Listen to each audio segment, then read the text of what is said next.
2024 में इतिहास के पन्नों में एक नया अध्याय लिखा जाएगा। झारखंड नौजवान साथियों, आप सब तैयार हैं?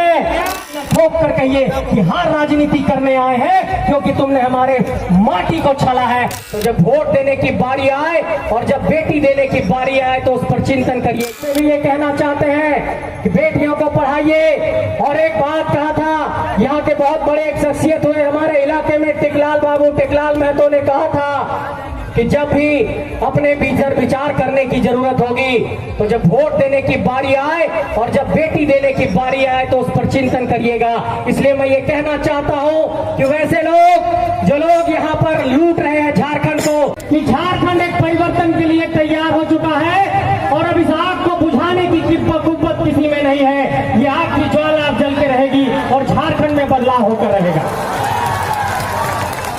लेकिन इस जनसैलाब से आज ये कहना चाहता हूं और इस जनसैलाब को आज ये संदेश देना चाहता हूं और ये बताना चाहता हूं कि पिछले 2 दशक के दौर में, पिछले 23 सालों में इस झारखंड के भीतर जिस तरीके से झारखंडियों को, यहाँ के आदिवासियों को, यहाँ के मूलवासियों को, यहाँ के दलितों को, यहाँ के अकलियतों को, यहाँ के पिछड़ों को जिस तरीके से ठगा गया है, ये ठगने का अध्याय बंद होगा और 2024 में इतिहास के पन्नों में एक नया अध्याय लिखा जाएगा।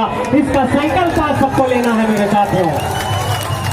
मेरे साथियों, मैं ये कहना चाहता हूं कि झारखंड की तमाम सरकारों पर हमला तो हम लोग बोलते ही हैं, हम लोग लगातार यहाँ की राजनीतिक सत्ता पर भी हमला तो बोलते हैं, लेकिन मंच के चारों ओर मौजूद यहाँ के जनसैलाब को आज एक संदेश देना चाहता हूँ कि किस तरीके से हमारे झारखंड की माटी को ठगा जा रहा है और किस तरीके से बड़े कॉर्पोरेट लोग मिलकर के ठग रहे हैं। मेरे साथियों, कई वक्त झारखंड के बारे में बोलेंगे, लेकिन आज मैं एक बहुत महत्वपूर्ण पहलू पर आपका ध्यान केंद्रित कराना चाहता हूं। आप लोगों ने देखा होगा कि कुछ दिनों पहले देश की राजधानी दिल्ली में एक बहुत बड़ा सम्मेलन हुआ। वहां पर कई सारे राष्ट्राध्यक्ष आए और हमारे माननीय प्रधानमंत्री मोदी जी ने उनसे बैठक की। उस बैठक में एक विषय पर चर्चा हुई थी मेरे साथियों। उस G20 के बैठक में एक बात पर यह चर्चा हुई थी कि जो भी विकासशील देश है और विकसित देश है वो कोयले का उत्सर्जन कम करेंगे ताकि दुनिया में कार्बन का उत्सर्जन कम किया जा सके। लेकिन मैं ये राजनीतिक सत्ता से और दिल्ली की सरकार से ये पूछना चाहता हूं कि जब वैश्विक मंच पर हमारे प्रधानमंत्री जाकर ये कहते हैं कि हम कार्बन का उत्सर्जन कम करना चाहते हैं, कोयले का उत्पादन कम करना चाहते हैं, तो यहाँ पर 41 कोल ब्लॉक काउंटन जो देश में किया गया, जो बड़कागांव में किया गया, जो गोदलपुरा में किया गया, वो क्यों करते हैं, मुझे ये बताइए।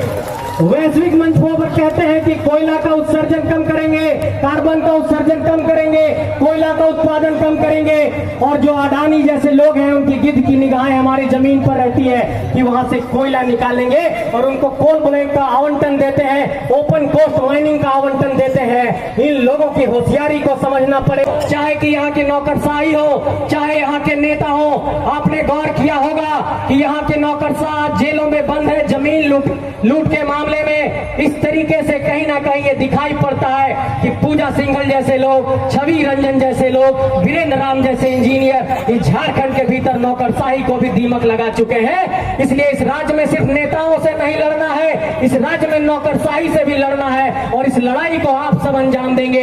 इस लड़ाई को अगर मुकाम तक पहुंचाना है तो बिना आपके सहयोग के ये लड़ाई मुकम्मल नहीं होगी।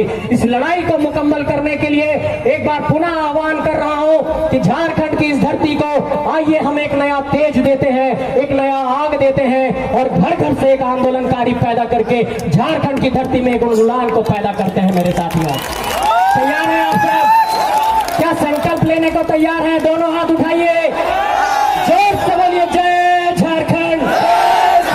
नौजवान साथियों, आप सब तैयार हैं? मेरे साथियों, मैं ये कहना चाहता हूं कि अगर इस धरती के भीतर अगर उन गुलाम की जब भी बात आएगी और जो लोग भी ये कहते हैं कि ये नौजवान लोग राजनीति करने आ गए हैं, उनसे सीना ठोक कर कहिए कि हाँ, राजनीति करने आए हैं क्योंकि तुमने हमारे माटी को छला है। अब ये छलने की परिपाटी बंद करेंगे और पहली पंक्ति में आकर आपको चुनौती देंगे।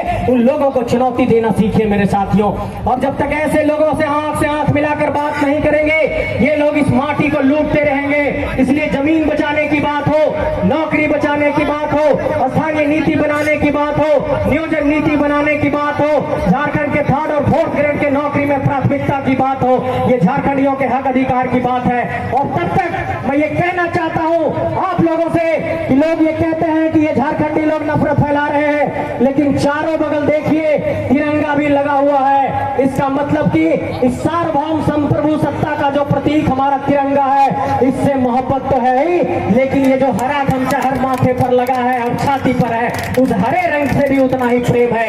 इसलिए झारखंड से भी उतना ही मोहब्बत है जितना इस तिरंगे से मोहब्बत है। इस यहाँ पर हुंडरू फॉल हो, चाहे जोन्हा फॉल हो, चाहे यहाँ पर सीता फॉल हो, ये यहाँ पर जो झरने हैं, ये इस बात के लिए हम लोगों को उद्वेलित कर रहे हैं कि आप लोग भी बहना सीखिए और झारखंड की गलियों गलियों में जाकर इस आंदोलन की आवाज को तेज करिए। इन नदियों की तरह आपको बहना होगा, इन पेड़ों की तरह आपको हवा का तैयार करना होगा रुख, और इन नदियों के प्रेरणा के बल पर आप लोगों को झारखंड को एक नए दिशा में ले जाने का संकल्प लेना होगा। मेरे साथियों, आज बहुत सारे वक्ता आए हैं, लेकिन ये बात बहुत खुशकिस्मती की है और उन लोगों को भी जवाब देने की आज बारी आ गई कि जो लोग कहते हैं कि ये आंदोलन सिंथनबाद बोकारो तक है, उन लोगों तक, मीडिया वाले साथियों, आप लोगों तक ये कहना चाहता हूं कि एक बार दिखा दीजिए कैमरा घुमा करके और कह दीजिए उन लोगों से कि जनसैलाब ने इस बात की गवाही दे दी है कि कोई पैसे से आई भीड़ नहीं है, ये भीड़ आंदोलन के लिए उद्वेलित है। माँ बहन लोग, कोई पैसा दिया आने के लिए, कोई डीजल दिया, कोई गाड़ी दिया? मीडिया के साथियों एक बार देख लीजिए, ये जनसैलाब झारखंड को बचाने के लिए निकली है और इस जनसैलाब की आग को अब कोई रोक नहीं पाएगा। ये झारखंड अब एक नए उलगुलान को तैयार है। चलिए उलगुलान को आप सब साथ दीजिए। आप सबको बहुत बहुत आभार, बहुत बहुत शुक्रिया।